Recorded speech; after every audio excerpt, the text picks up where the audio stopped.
YS Vivekananda Reddy హత్య ఇప్పుడు AP రాజకీయాలను కుదిపేస్తూ ఉంది. ఈ కేసులోకి సీఎం జగన్ ను ఆయన సతీమణి వైఎస్ భారతికి హత్య తాలూకు రక్తపు మరకలు అంటించేందుకు ప్రతిపక్ష పార్టీలు వారి ఆధీనంలోని మీడియా ప్రయత్నిస్తున్నాయని అధికార వైసీపీ ఆరోపిస్తోంది. వివేక హత్యకు కడప ఎంపీ అవినాష్ రెడ్డికి సంబంధం ఏంటనేది సిబిఐ తేల్చింది. అంతేకాదు ఈ కేసులోని ఓ ఫోన్ కాల్ ఏకంగా సీఎం జగన్ సతీమణి భారతి పిఏ నవీన్ కు వెళ్లింది. సరిగ్గా హత్య జరిగిన తర్వాత క్రైమ్ సీన్ నుంచి ఎంపీ అవినాష్ రెడ్డి ఈ నెంబర్ కు కాల్ చేశాడు. ఇది నవీన్ నంబర్. అతనిని సిబిఐ ప్రశ్నించింది. అసలు హత్య ఎలా జరిగిందో సిబిఐ కోర్టుకు సమర్పించిన ఛార్జ్ షీట్ లో ఎలాంటి సంచలన విషయాలు చెప్పిందో చూద్దాం. వైఎస్ వివేకానందరెడ్డి హత్యకు ముందు రోజు అంటే మార్చి 14, 2019 అతని ప్రధాన అనుచరుడు గంగిరెడ్డి వెంటే ఉన్నాడు. మొత్తం వివరాలను హత్య చేయాలి అనుకున్న తన టీం కు చేరేస్తూ ఉన్నాడు. ఆ రోజు సాయంత్రం వైఎస్ వివేక పక్కనే ఉండి గంగిరెడ్డి 2 ఫోన్ కాల్స్ చేశాడు. అవి సునీల్ అనే వ్యక్తికి వెళ్లాయి. అయితే ఈ గంగిరెడ్డి ఫోన్ చేసినప్పుడు సునీల్ ఆ సమయానికి ఎంపీ అవినాష్ రెడ్డి ఇంట్లో ఉన్నాడు. అతని పక్కన తండ్రి భాస్కర్ రెడ్డి కూడా ఉన్నాడు. అంటే సిబిఐ విచారణ ప్రకారం ప్రధాన సూత్రధారి అవినాష్ రెడ్డి అని తేల్చింది. ఇక ఈ వివేకాను చంపేందుకు గొడ్డలు తెచ్చేందుకు దస్తగిరి కదిరి వెళ్లాడు. అతనికి సునీల్ ఫోన్ చేశాడు. ఎన్ని గంటల వరకు పులివెందులకు వస్తావని అడిగాడు. రాత్రి 8:30 వరకు గొడ్డలితో పులివెందుల చేరుకుంటాను అన్నాడు దస్తగిరి. ఆ తర్వాత సునీల్ దస్తగిరి వెళ్లి వివేకానందరెడ్డి ఇంటి సమీపంలోనే రాత్రి 11:45 వరకు అక్కడే మద్యం తాగారు. 11:50 వైఎస్ వివేక కారు ఇంట్లోకి వెళ్ళింది. అది చూసి సునీల్ వెంటనే ఉమాశంకర్ రెడ్డికి ఫోన్ చేసి సమాచారం చెప్పాడు. ఆ తర్వాత ఉమాశంకర్ రెడ్డి తన కారులో గంగిరెడ్డిని తీసుకుని వచ్చి వివేక ఇంటి దగ్గర దించాడు. గంగిరెడ్డి వైఎస్ వివేక ఇంట్లోకి వెళ్లగానే పక్కనే మద్యం తాగుతున్న సునీల్ దస్తగిరిల దగ్గరకు వెళ్లిపోయాడు ఉమాశంకర్ రెడ్డి. అలా రాత్రి 1 గంట అయింది. ఆ తర్వాత అంటే రాత్రి 1:30 వరకు గంగిరెడ్డి వివేక ఇంట్లోనే ఉన్నాడు. తన అనుచరులను లోనికి వచ్చేందుకు వెనుక వైపు ఉన్న డోర్ తెరిచాడు. డోర్ తీయగానే వెనుక నుంచి ప్రహరీ దూకి దస్తగిరి, సునీల్, ఉమాశంకర్ రెడ్డిలు లోనికి వచ్చేశారు. అంత రాత్రి సమయంలో తన ఇంట్లో ఆ ముగ్గురిని చూడగానే ఈ సమయంలో వీళ్ళెందుకు వచ్చారని వైఎస్ వివేక అడిగారు. డబ్బుల లావాదేవీల గురించి మాట్లాడేందుకు వచ్చారని గంగిరెడ్డి చెప్పాడు. కానీ సునీల్ వెంటనే బూతులు తిడుతూ వివేకాను ఛాతిపై కొట్టాడు. మరోవైపు దస్తగిరి చేతిలో ఉన్న గొడ్డలు తీసుకుని ఉమాశంకర్ రెడ్డి నుదుటిపై వివేకాను గట్టిగా కొట్టాడు. ఆ తర్వాత వైఎస్ వివేకానంద రెడ్డి కొన ప్రాణంతో ఉన్నారు. అయితే ఈ హత్యంతా కూడా డ్రైవర్ ప్రసాద్ పైకి నెట్టేందుకు బలవంతంగా వైఎస్ చేత ఓ లేఖ రాయించారు. ఆ తర్వాత బాత్రూమ్ లోకి వివేకాను లాక్కుని వెళ్లారు. అక్కడ ఉమాశంకర్ రెడ్డి గొడ్డలతో విచక్షణారహితంగా నరికి వివేకాను చంపేశాడు. ఆ రోజు రాత్రి దస్తగిరి, సునీల్, గంగిరెడ్డితో పాటు ఓ పొడవాటి వ్యక్తి వెళ్లడం చూశానని వాచ్మెన్ రంగన్న సిబిఐకి చెప్పాడు. ఆ పొడవాటి వ్యక్తే ఉమాశంకర్ రెడ్డి. ఇదంతా అప్రూవర్ గా మారిన వివేక మాజీ డ్రైవర్ దస్తగిరి సిబిఐకి చెప్పుకొచ్చాడు. ఇక ఆ మరునాడు అంటే హత్య జరిగిన రాత్రి తరువాత ఎంపీ అవినాష్ రెడ్డి ఉదయమే రెడీగా ఉన్నారు. బయట వారి ద్వారా తనకు వార్త తెలిసే వరకు వెయిట్ చేసి ఉదయం 6:26 వివేక ఇంటికి చేరుకున్నారు. అప్పటికే స్థానిక నాయకురాలు శశికళ తన వ్యక్తిగత పని కోసం వివేకాను కలిసేందుకు వచ్చింది. ఆమెను చూడగానే వివేక గుండెపోటుతో చనిపోయారని చెప్పాడు అవినాష్ రెడ్డి. అలా ఆ సమయంలో అక్కడి నుంచి గుండెపోటు స్టోరీ బయటకు వచ్చింది. ఇక ఆ తర్వాత వివేక గాయాలకు కట్లు కట్టి రక్తాన్ని శుభ్రం చేయించాడు అవినాష్ రెడ్డి. మరోవైపు సిఐ శంకరయ్యకు ఫోన్ చేసిన అవినాష్ వెంటనే 4 కానిస్టేబుళ్లతో మీరు రండి, వివేక రక్తపు వాంతులు, గుండెపోటుతో చనిపోయాడని చెప్పాడని సిబిఐ తమ ఛార్జ్ షీట్ లో వెల్లడించింది. ఆధారాలు చెడగొట్టేందుకు అవినాష్ రెడ్డి చేయాల్సిందంతా చేశాడు. పోలీసులను కూడా తప్పుదోవ పట్టించాడనేది సిబిఐ విచారణలో తెలిసిన అంశం. అయితే అసలు అవినాష్ రెడ్డి ఎందుకు వివేకాను చంపించాలనుకున్నాడు? దానికి కూడా సిబిఐ కారణం చెప్పింది. అవినాష్ రెడ్డికి అతని తండ్రి భాస్కర్ రెడ్డికి రాజకీయంగా ఎదిగేందుకు వివేక అడ్డుగా ఉన్నాడు. 2017లో జరిగిన ఎమ్మెల్సీ ఎన్నికల్లో వైసీపీ తరపున వివేక పోటీ చేశారు. ఆ సీటు కోసం దేవిరెడ్డి శంకర్ రెడ్డి పోటీ పడ్డాడు. ఇతను అవినాష్ రెడ్డి, భాస్కర్ రెడ్డికి ప్రధాన అనుచరుడు. అతనికి ఇప్పించేందుకు శాయశక్తులా కృషి చేసిన వివేక మాటే చెల్లుబాటయింది. అలా శంకర్ రెడ్డికి ఎమ్మెల్సీ సీటు రాలేదు. కానీ వైసీపీ అధినేత జగన్ మొత్తం పులివెందుల ప్రచారం ఈ శంకర్ రెడ్డికి అప్పగించారు. అంటే వివేకాను గెలిపించే బాధ్యత కూడా వారి మీద పడింది. దీనిని అవినాష్ రెడ్డి, భాస్కర్ రెడ్డి, శంకర్ రెడ్డిలు జీర్ణించుకోలేకపోయారు. వివేక మీద పగ పెంచుకున్నారు. కానీ జగన్ కు భయపడి ఆయన చెప్పినట్లే చేస్తామన్నారు. కాకపోతే పక్కనే ఉండి చాలా వ్యూహాత్మకంగా వివేక ఓడిపోయేలా చేశారు. ఆ టైంలోనే వివేక వారందరినీ కూడా బూతులు తిట్టారు. ఇక ఆ తర్వాత సార్వత్రిక ఎన్నికలకు సమయం దగ్గర పడుతోంది. అన్ని సీట్లకు జగన్ అభ్యర్థులను ప్రకటిస్తూ ఉన్నారు. కానీ కడప విషయానికి వచ్చేసరికి తనకు కావాలని అవినాష్ రెడ్డి కోరాడు. అతని తండ్రి కూడా ఆ సీటును తన కొడుకుకి ఇవ్వాలని జగన్ ను కోరాడు భాస్కర్ రెడ్డి. అక్కడే వివేక మళ్లీ అడ్డుపడ్డారు. అది మన ఫ్యామిలీ కంచుకోట. కడప అంటేనే వైఎస్ దగ్గరి కుటుంబానిది. అంటే కడప సీటు షీట్ ఇస్తే నాకు ఇవ్వాలి, లేదా విజయమ్మకి ఇవ్వాలి, కాదంటే షర్మిలకు ఇవ్వాలన్నాడు. అంతేకాదు నన్ను కాదంటే నువ్వు పోటీ చేయాలని షర్మిలను కూడా ఒప్పించేశాడు వివేక.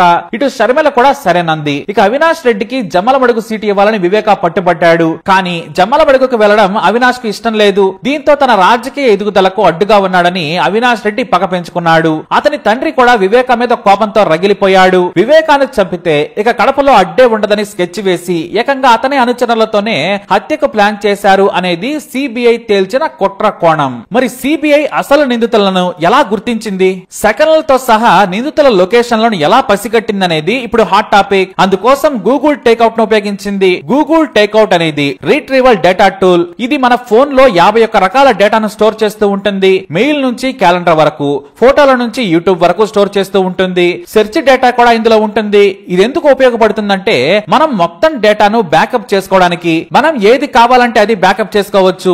ఇది తెలియని నిందితులు దానిని ఆన్ లో ఉంచారు. ఇంకేముంది, సిబిఐ మొత్తం లొకేషన్ హిస్టరీని ఢిల్లీలోని ఫోరెన్సిక్ ల్యాబ్ ద్వారా డౌన్లోడ్ చేయించింది. వాళ్ళు వాడేది మొత్తం ఆండ్రాయిడ్ ఫోన్లే. అందుకే A1 నిందితుడు గంగిరెడ్డి నుంచి సునీల్ తో మాట్లాడినప్పుడు 6 గంటల 14 నిమిషాల నుంచి 6 గంటల 33 నిమిషాల వరకు అవినాష్ రెడ్డి ఇంట్లో ఉన్నాడని పక్కాగా సెకన్లతో సహా డేటా తీసింది సిబిఐ.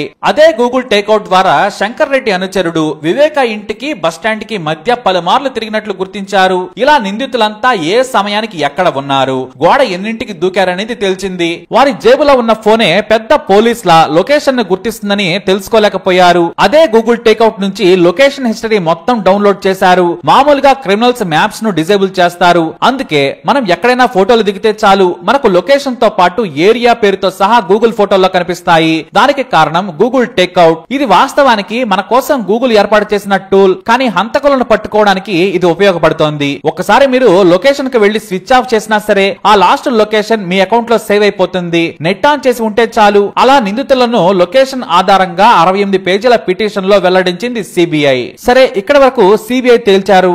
మరి ఇక్కడే ప్రతిపక్షాలు డిమాండ్ చేస్తూ ఉన్నాయి. జగన్ కు అతని భార్యకు ఏమైనా వీటితో సంబంధం ఉందా? ఈ కేసులోకి వైఎస్ జగన్ ను ఆయన సతీమణిని లాగేందుకు ప్రతిపక్షాలు ప్రయత్నిస్తున్నాయని వైసీపీ అంటోంది. టీడీపీ మాత్రం మేం కాదు సిబిఐనే తేల్చిందని జగన్ మీద దాడి చేస్తోంది. ఎందుకంటే గూగుల్ లొకేషన్ ద్వారా హత్య జరిగిన రోజు ఉదయం 6 గంటల 25 నిమిషాలకు అవినాష్ రెడ్డి క్రైమ్ సీన్ దగ్గర ఉన్నాడు. అక్కడి నుంచే YS Bharathi PA Naveen number కు ఫోన్ చేశాడు. భారతితో మాట్లాడాలంటే నవీన్ కే ఫోన్ చేయాలి. మరి ఆ రోజు హత్య జరగగానే క్రైమ్ సీన్ నుంచి ఎందుకు భారతి పిఏకి ఫోన్ వెళ్ళిందనేది ప్రతిపక్షాల ఆరోపణ. ఈ నవీన్ ను సిబిఐ కూడా ప్రశ్నించింది. హత్య జరిగిన తర్వాత అవినాష్ భారతితో ఏం మాట్లాడాడో ఎందుకు బయటపెట్టలేదు? సిబిఐ చెప్పే వరకు ప్రజలకు ఎందుకు చెప్పలేదు? మీకు తెలిసే ఈ స్కెచ్లు అమలు చేశారా అని ప్రశ్నిస్తున్నాయి ప్రతిపక్షాలు. ఇక రెండవ కారణం, వైఎస్ జగన్ నాడు ప్రతిపక్షంలో ఉండగా చంద్రబాబే మా బాబాయిని హత్య చేయించాడని హోరెత్తించి ఎన్నికల్లో లబ్ధి పొందారు. అంతేకాదు సిబిఐ విచారణ చేయించాలని నాటి సీఎం చంద్రబాబును డిమాండ్ చేశారు. కానీ సీఎం కాగానే సిబిఐ విచారణ అక్కర్లేదన్నారు. చివరకు వివేక కూతురు తన తండ్రి హత్యను తొందరగా తేల్చాలని కోరినా కూడా జగన్ పట్టించుకోలేదు. చివరకు కోర్టు కారణంగా సిబిఐ విచారణ వేసింది. అదే సిబిఐ ఎంపీ అవినాష్ రెడ్డి హత్య చేయించాడని చెబుతుంటే ఎందుకు పార్టీ నుంచి సస్పెండ్ చేయడం లేదు, ఎందుకు రక్షిస్తున్నావు అని ప్రతిపక్షాలు ప్రశ్నిస్తున్నాయి. ఇక ముఖ్యమంత్రి కాగానే వివేక హత్య కేసులోని నిందితులను తేల్చేస్తామని మీ సోదరి సునీత ఆశపడ్డారు. ఆమె కన్నీళ్లు పెట్టుకున్నా ఎందుకు కనికరించలేదు? క్రిమినల్ విచారణలో ఆరితేరిన ఐపీఎస్ లో ఉన్నా ఎందుకు ఉపయోగించుకోలేదు? సిబిఐ విచారణ వరకు వెళ్లదనే కదా మీరు తెలిసిన అవినాష్ రెడ్డి మా తమ్ముడని రక్షిస్తున్నారని టీడీపీ నేతలు ఫైర్ అవుతున్నారు. గొడ్డలి పొడితో గెలిచి సొంత బాబాయిని ఎన్నికలకు వాడుకుని చంపేశావు. న్యాయం చేయమంటే సొంత సోదరుని ఏడిపించావు. ఇప్పుడు సిబిఐ తేల్చేసింది మీ బాబాయ్ భాస్కర్ రెడ్డి తమ్ముడు అవినాష్ రెడ్డిని నిందించింది. ఎందుకు మీరు మీ బాబాయిని హత్య చేశారని సిబిఐ అంటున్నా కూడా మాట కూడా మాట్లాడటం లేదని టీడీపీ ఫైర్ అవుతోంది. హంతకులను ఎందుకు వెంటేసుకుని తిరుగుతున్నామని ప్రశ్నిస్తున్నాయి ప్రతిపక్షాలు. వైఎస్ జగన్ ను సరిగ్గా కళ్ళలోకి చూడాలంటేనే అవినాష్ రెడ్డి అతని తండ్రి భయపడతారు. అలాంటిది వివేకాన్ని హత్య చేసేంత ధైర్యం జగన్ కు తెలియకుండా వచ్చిందా? వారికి హత్య అనే ఆలోచన చేసేంత దమ్ముందా? ఆయన ఆశీస్సులతోనే చేశారు. లేదంటే జగన్ కు నిజంగా వివేక మీద ప్రేమ ఉంటే ఈ పాటికి రాజకీయంగానే కాదు అన్ని రకాలుగా అవినాష్ రెడ్డి ఫ్యామిలీని తొక్కేసేవారు. మీరు ఇంకా వెనకేసుకొస్తున్నారంటే మీకు తెలిసే జరిగిందా అని ప్రతిపక్షాలు మాట్లాడుతూ ఉన్నాయి. కానీ వైసీపీ మాత్రం ప్రతిపక్షాల వాదనలకు కౌంటర్ ఇస్తూనే ఉంది. హంతకులను కోర్టు తేల్చనుంది. జగన్ కు వ్యక్తిగతంగా కేసులు ఎంతలా వేధించాయో తెలుసు. ఎందుకంటే ఇప్పటికే జగన్ జైలుకు వెళ్లి వచ్చాడు. ఆయన బెయిల్ మీద బయటన్నాడు. తన కేసులను న్యాయస్థానంలో ఎదుర్కొంటున్నారు. ఇలాంటి సమయంలో వివేకాన్ని చంపించి తన పొలిటికల్ కెరీర్ ను ముగించుకుంటారా? ఆయన కేసుల మాఫీకి బీజేపీతో మోడీతో సఖ్యతగా ఉంటున్నారని అందరూ విమర్శిస్తున్నారు.